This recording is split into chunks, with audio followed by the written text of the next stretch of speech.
So, as you all know, I recently just lost my brother on Monday to suicide.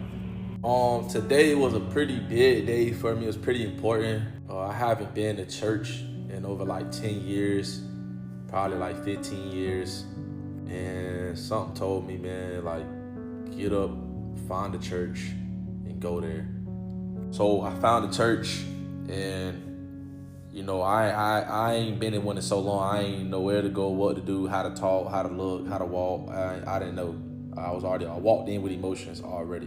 So I walked in, went all the way to the top of the second floor, the top in the back. And as soon as I sat down, I kid you not, I just shed tears. I start crying. Opening prayer, I cried. The first song, I cried.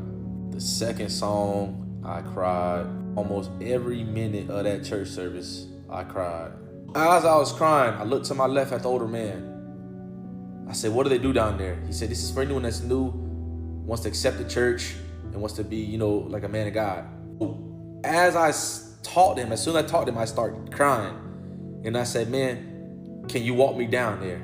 Mind you, this is an older man. I've never seen him before. I don't know him. But he said yes. I'm trying to be as strong and great as I can throughout this hard time. And I feel like that was something that was told to me to do, man. I feel like something told me to get up, wake up, find a church, go to it, let your emotions out in front of everybody, cry. It's okay to cry. You don't get judged in that place. And it was crazy, man. So that is me to my community about my first day back in church in years, man. So rest in peace, my brother. Long live E.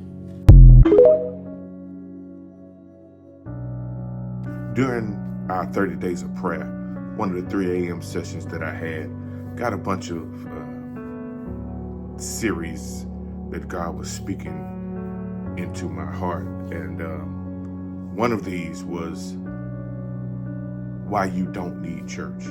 And it may seem divisive and it seems controversial on some ends, but as we delve into why you don't need church, the ultimate goal is to let you know why we do. And as I was getting ready to begin this series on Sunday morning, Saturday evening, my wife sent me a video of this young man that you just saw. That was just a portion. I invite you to go and look at the entire video. But this brother was pouring his heart out about going back to church, a place that he hasn't been in 15 years, and how it made him feel, and how the people of the church helped him through this difficult time that he's going through, and how God spoke to him and told him to go to church. Brothers and sisters, God is telling all of us today, you need the church. There are reasons why we don't need the church, and we talked about one of them on Sunday, and we'll talk about another one on the next coming Sunday. But brothers and sisters, you need church.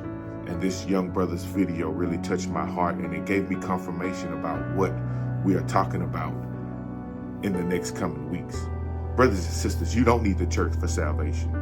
And on Sunday, we'll talk about you don't need the church for belief.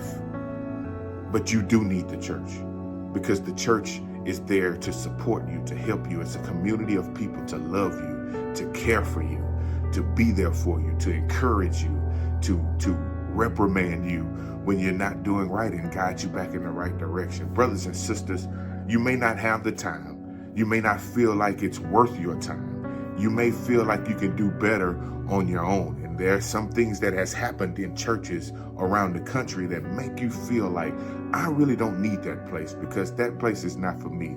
The people are too judgy. The people are not as good as I thought they were. Well, brothers and sisters, people are people, and people will be people. And you can't let people extract you from God, because God mandates that we go to church. Jesus was the Son of God, and he went to church, and he expects us to as well. Brothers and sisters, I don't care what has happened in your life. I don't care how much church hurt you've had. God hasn't hurt you. So go to his house. because he's waiting there with open arms and hands full of blessings for you. Your healing is there. Your answers are there. There are things that happen at the church that's just not going to happen at your house. There are things that happen at God's house that would happen nowhere else. So brothers and sisters, I urge you, yes, you don't need the church, but brothers and sisters, you need the church.